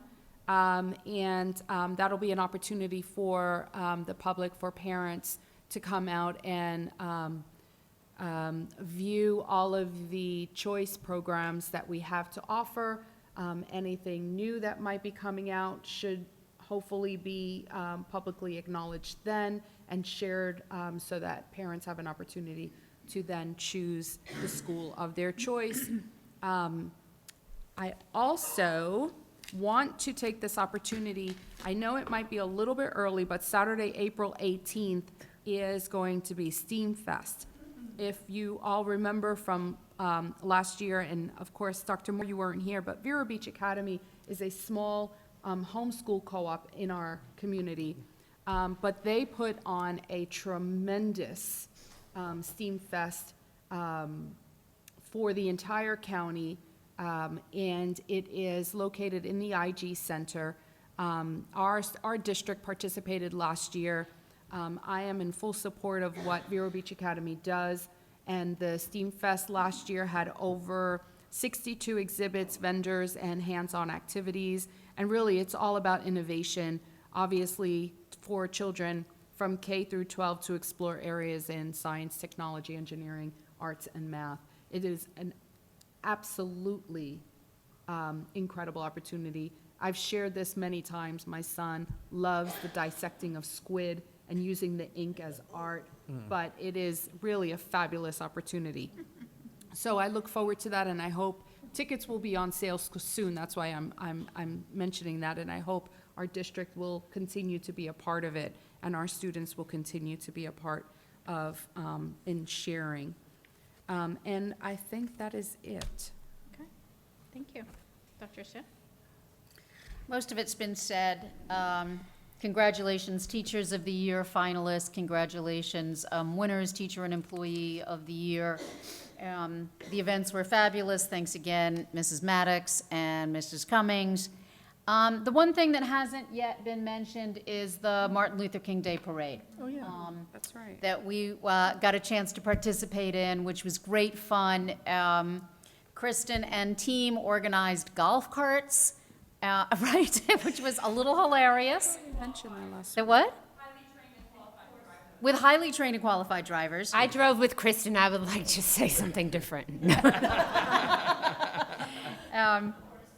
But that was fun. You know, Kristen, I don't know how you managed to keep track of organizing the events, painting everything, coloring everything, ordering the T-shirts, hanging the flyers, picking the music, like. She rocks. Apparently, yeah. Kind of amazing. So that was really great fun, the Martin Luther King Day Parade. I have to admit, I wasn't quite sure. You know, I'm not real good with the whole princess wave thing. You did great. But it was great fun. I enjoyed it. My only disappointment, you guys can't see it, Nancy's imitating my princess wave. The only thing that was disappointing is that when we pulled out, I didn't realize that we were in the front behind the bands, and I didn't get to see the whole rest of the parade, which I heard was fabulous, so I got on Facebook and Twitter and looked at everybody's pictures and tried to find out what all happened. And I also hung out for a while with Dr. Long at the event afterwards and others, which was great fun and fabulous, the food, the music, the kids, the presentation. So it was a really wonderful event that I felt very privileged and honored to participate in. So thank you to all for organizing that and participating and making it what I hope will be an annual school board and district event. Well, there's nothing left, so everybody can go home. I have been able to attend a number of these different events. Last night was truly, I can't believe it was just last night, feels like a week ago. It was truly the best of what we do. It was fun and exciting, and it's so great for everyone to come together and celebrate our teachers and our support staff, and just a great for the board members to dress up and relax and have some fun, not take ourselves so seriously. That's always nice. So thank you for that to everyone involved. Thank you to that foundation for your continuous support of many different initiatives, including Science Fair. We truly appreciate your support and look forward to welcoming a new executive director for the Education Foundation soon.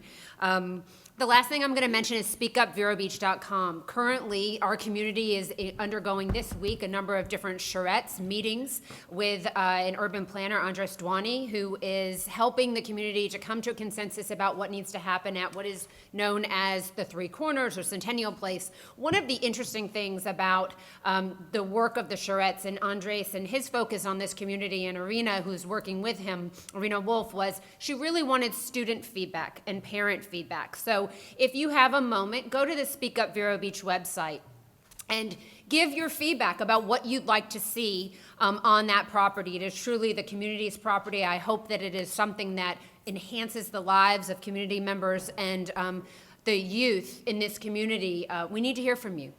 We need to know what's missing in your lives and how we can enhance this community. And as elected officials, we're only as good as the information that we receive from our community. So please help all of the elected officials in this community to do that work. That is it. I hope everyone continues to keep reading. Read with your kids. Cleo, Edison, Oliver. We are on, I'm not going to remember the chapter, but I'm missing it currently right now. So I will be done. Okay. I have two items that I want to cover real briefly. I'll try to be brief. Kathy Rich sent out an email last Thursday, I believe, notifying everyone that your W-2 forms they're now in focus, correct? And she has the steps on how you can pull up your W-2 so that you can take that and you can begin the joy of preparing your tax returns for 2019. And the reason I want to bring that up, it's very important. In my pastime, I enjoy studying tax law, and this year I won't have time to work with my clients that I've had in the past. So I have decided to volunteer with, it's called the Volunteer Income Tax Assistant. And this is a volunteer service that was set up in 1960s because there were a lot of families that the federal government set up these tax credits, but because of the complications in filling out your tax returns, the intended individuals that were supposed to be getting these credits were not receiving them. So that through the federal government, they've set up the Volunteer Income Tax Assistant Program. And in Indian River County, it's actually ran through the United Way. It's a free tax prep service. I want to stress, free tax prep service for individuals that want to have their tax return prepared by someone that is IRS certified, I would highly suggest that you make an appointment through United Way. They have 4 locations. They have one in Fellsmere, one in Sebastian, and 2 in Vero Beach. I went through this, the training last week, and I'm going to tell you it's a high caliber group of individuals. They're retired CPAs, accountants, financial advisors. So Indian River County is very blessed to have these volunteers, because when I volunteered in Atlanta, it was a lot of accounting students that volunteered, but we really have some really high quality volunteers. So I would just recommend if you need your taxes prepared and you can't afford someone to prepare them for you, please go over there. I just want to give you this statistic. Last year in the state of Florida, $1.6 billion in federal credits were not received because either people did not file their tax returns, or they did not properly fill them out to make sure that they checked the right box or applied for the right credits. So just keep that in mind. $1.6 billion did not get given out this past year, and that was supposed to come into the state of Florida for the families that needed it the most, and they didn't get that. So I highly encourage you to utilize that service, call the United Way and make an appointment. One other item I want to mention briefly is outside of being on the school board, a passion of mine obviously is education, but I was accepted to be on the President's Search Committee for the Indian River State College. We had our first meeting, and just like with us, with the school board, where we went out and we had our town halls to really get a gauge on what the community wants in their next leader.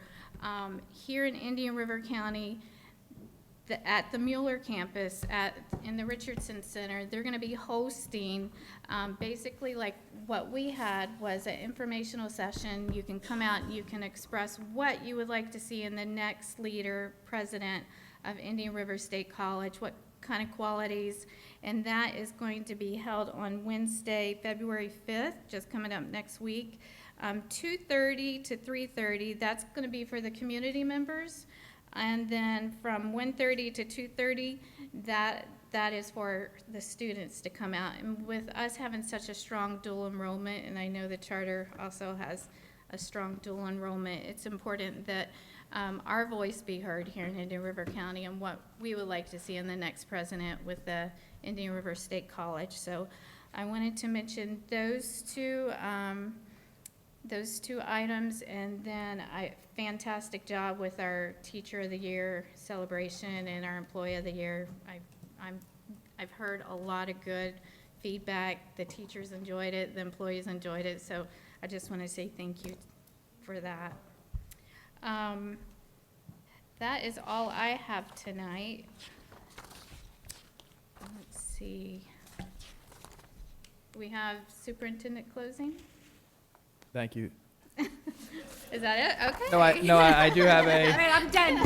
I do have two announcements, and first I just want to say how thankful I am to be in a district where we had a presentation from a nationally recognized scholar, and then another presentation from a group of young adults from the two different high schools,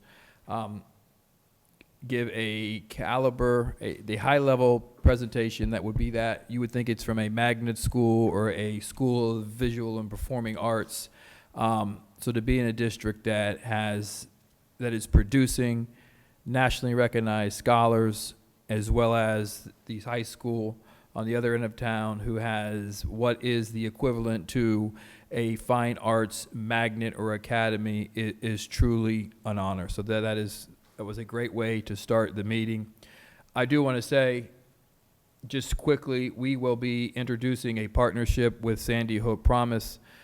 This is an opportunity for us to begin to be proactive around the work that we're doing with mental wellness and social isolation. Sandy Hook Promise is a nationally recognized program that supports creative and innovative programming, student-centered programming to eliminate social isolation.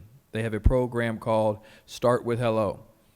And one of the highest predictors of a student with mental illness is a student who is exposed to being socially isolated at a younger time.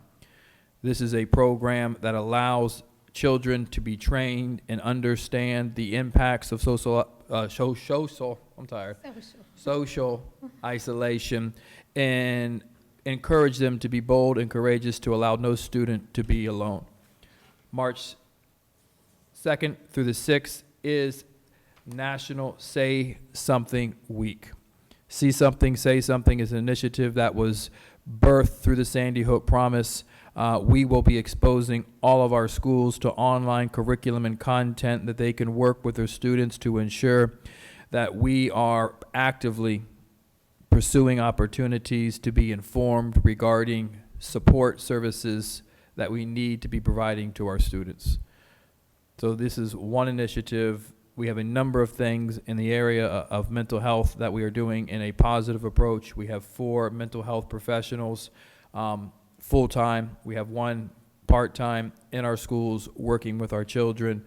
We have a number of partnerships that are in place where we're outsourcing opportunities to connect those organizations with our students to help support them to address their mental health needs. We have what we call a circle of care meetings, which is something unique to Indian River County, in which we're providing systems of support for students upon returning to school when they may have been Baker acted, to ensure that we're providing them with the appropriate levels of support throughout the community. We also conduct circles of care for students who may have gone through a investigation or something that was unsubstantiated but still need support, as well as students where things have been reported and it's been substantiated.